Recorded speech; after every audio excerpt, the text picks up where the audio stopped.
Welcome, brave souls. Tonight you step into a world where shadows are no longer just shadows.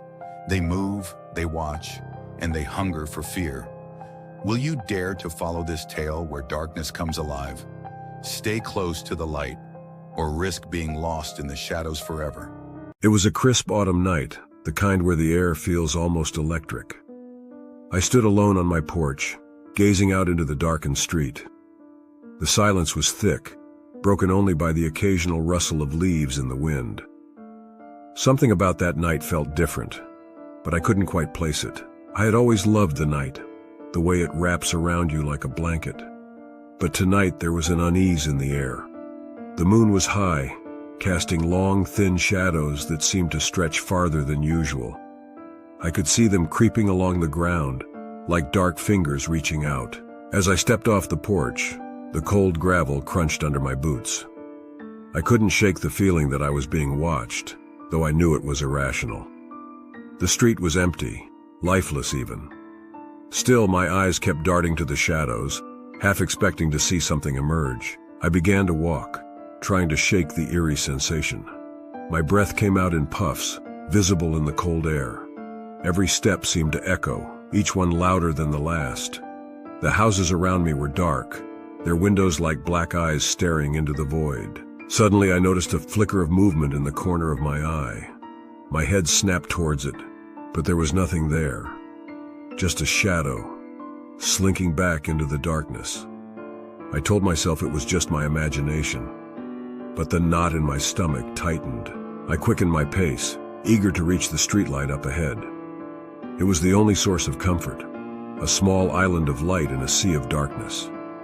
As I approached it, the shadows seemed to retreat, but I knew they were still there, lurking just out of sight. Standing under the light, I finally felt a sense of relief, but it was short-lived. The shadows at the edge of the light seemed to grow, shifting and writhing like they were alive. I blinked, and when I opened my eyes, they were back to normal. I laughed at myself, trying to shake off the fear. "It's just the night playing tricks," I muttered. But deep down, I knew something was wrong. The night had never felt so alive. I continued down the street, my nerves on edge. The houses became fewer, the street darker. The air felt heavier, as if the night itself was pressing down on me. My steps slowed, each one more hesitant than the last. As I walked, the shadows seemed to close in around me. They moved in ways that shadows shouldn't, almost like they were following me. I shook my head, trying to dispel the growing unease, but the sensation of being watched was overwhelming. I thought about turning back, but something compelled me to keep going. My feet moved on their own, as if driven by some unseen force. The shadows danced along the ground, their shapes shifting and changing like living creatures. The street lights grew sparse, their light dim and weak. I felt like I was walking through a tunnel, the darkness closing in on all sides.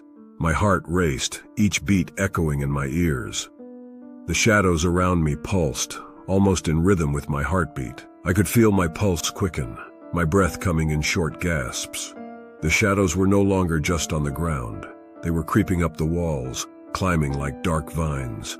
I forced myself to keep walking, though every instinct screamed at me to run. Suddenly I heard a noise behind me, a soft whispering sound, like someone calling my name. I spun around, but there was nothing there, just the shadows twisting and writhing in the dark. My skin crawled as I turned back and hurried forward. The further I went, the more distorted the world became. The shadows grew longer, stretching out like claws. The houses seemed to tilt, their shapes warping in the dim light. I rubbed my eyes, but nothing changed. The night was distorting reality itself. I broke into a run, the fear finally overwhelming me. The shadows chased after me, a mass of darkness that seemed to devour the light. I could hear them whispering, their voices low and sinister. They were alive, and they were coming for me. I ran until my lungs burned, my legs aching from the effort. But no matter how fast I moved, the shadows were always there, just behind me. The whispers grew louder, more insistent, filling my head with their eerie chorus. I stumbled to a halt, panting for breath. The shadows surrounded me, a thick blanket of darkness. I was trapped with nowhere to go. My heart pounded in my chest, fear gripping me like a vice. Then in the middle of the street I saw it. a figure, standing alone in the darkness. It was tall, its form indistinct, like a shadow given shape. My breath caught in my throat as it began to move towards me, slow and deliberate. I wanted to run, to scream, but I was frozen in place. The figure glided closer, its presence overwhelming. It felt like the night itself had come alive, a living embodiment of the darkness. My mind raced, searching for a way out, but there was none. The figure stopped just a few feet from me, its face hidden in the shadows. I could feel its gaze, cold and piercing. The whispers around me grew louder, more frantic, as if urging me to do something, anything. For a moment we stood there, facing each other. The world seemed to hold its breath, the air thick with tension. Then, without warning, the figure reached out a hand.